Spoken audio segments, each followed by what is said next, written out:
Both NATO and Russia have eyes on this Swedish island. Once inhabited by Vikings in the 8th century, this piece of land is of strategic importance. Sentite? That's because it's located in the center of the Baltic Sea and is on NATO's... Io sento molto basso. Sto provando ad alzare. E i massimi. Ditemi se sentite. European front line. But it's also the only waterway where Russia has direct access to the west. Vedete com'è lungo il confine finlandese? Cioè, è veramente lungo il confine finlandese con la Russia. E avete sentito anche le parole di Sanna Marin, che ha detto che non si sentono più sicuri con la Russia, che qualcosa è cambiato e che hanno paura, insomma, di essere invasi.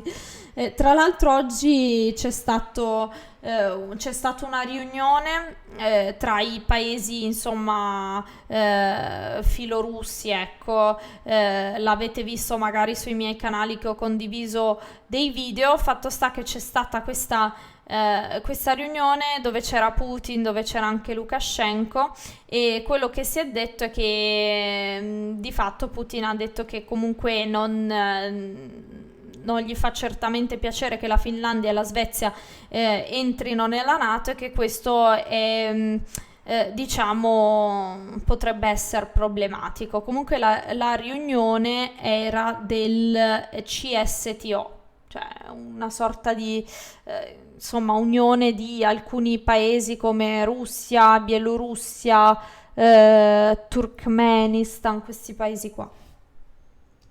Gotland is just one small part of how NATO could benefit if Sweden and Finland become members of the bloc. Both nations have said they will take steps to apply for membership of the Western Military Alliance.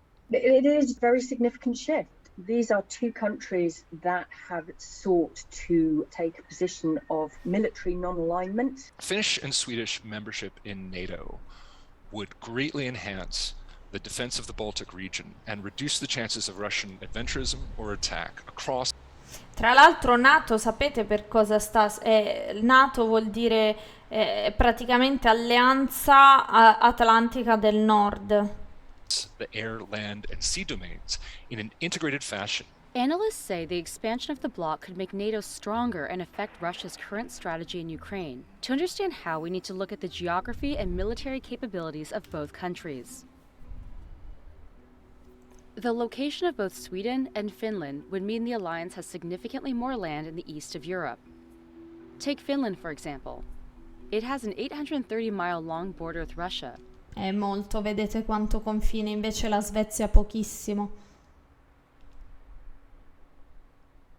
But if we look a little closer, we can see that this border is full of lakes and marshland with very few roads for military vehicles. Cioè la Svezia niente, scusate. Such as tanks to travel on.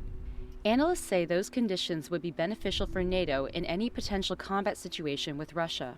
From a NATO point of view, it's a huge opportunity. So you think about combat in Ukraine over by Kiev, where Russia was trying to push down really narrow roads. That's Finland.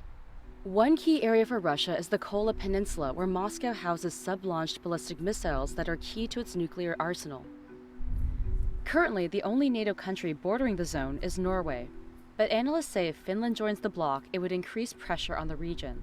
So suddenly if Finland's having an exercise up here, it's not just Norwegian forces, maybe a brigade or two. Now suddenly it might be 50,000 troops. So again, Russia has to now divert troops up there.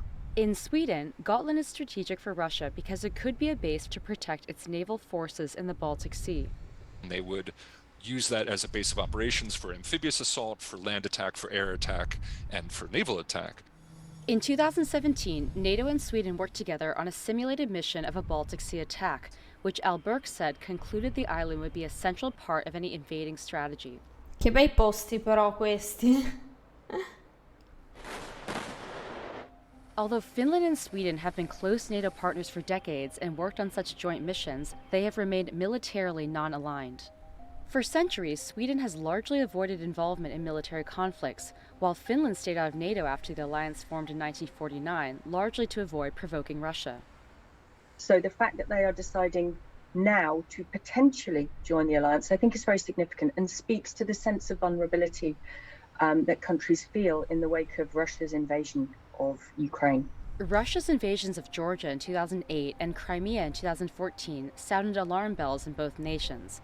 But the current Perché in war pushed pochi them si to ricordano anche dell'invasione della Georgia, perché la Russia entrò anche in Georgia. reconsider NATO membership. In response, Russia, which has long stood Per quello i georgiani sono così dalla parte, tendenzialmente sono quasi tutti dalla parte dell'Ucraina, perché hanno vissuto una roba, non dico simile perché era nettamente ridimensionata come invasione, per cui diciamo che si sono totalmente schierati dalla parte dell'Ucraina perché ci sono passati, quindi against any eastward expansion of the bloc, has issued threats. According to the Kremlin, Russian President Vladimir Putin told the Finnish president that ending the country's decades-long non-aligned defense policy would be a mistake for Helsinki. And Russian Deputy Foreign Minister Alexander Grushko said that Moscow would need to take adequate precautionary measures if NATO were to deploy infrastructure for nuclear weapons near Russia's borders, including in Finland. I think one of the reasons that we saw. Tra l'altro questo weekend c'è stata la riunione G7 dei ministri degli esteri. The invasion of Ukraine is because they are not a member of NATO, and that, Russia felt that they could therefore take the action they did without incurring a direct response from NATO. And so I think that is something that will be playing into Moscow's strategic calculus, that once these states are, if they become members of NATO, then it will have to take more indirect action. The addition of Finland and Sweden to NATO would also enhance some of the bloc's shortfalls in air defense, according to Al Burke. They do not have sufficient vehicle-mounted air defense systems. NATO air defenses, especially in the east, are very, very weak. And again, this is a huge capability shortfall that NATO is attempting to address. Sweden's advanced purchases of air-launched cruise missiles and Finland's $9.4 billion purchase of 64 cutting-edge US F-35 fighter jets. Ovviamente c'è tutto il discorso anche legato all'entrata della Svezia e della Finlandia nella NATO, proprio dell'acquisto di mezzi militari proprio prodotti negli Stati Uniti, quindi c'è anche un discorso tutto economico, ovviamente. Would significantly improve NATO's air defense and attack capabilities.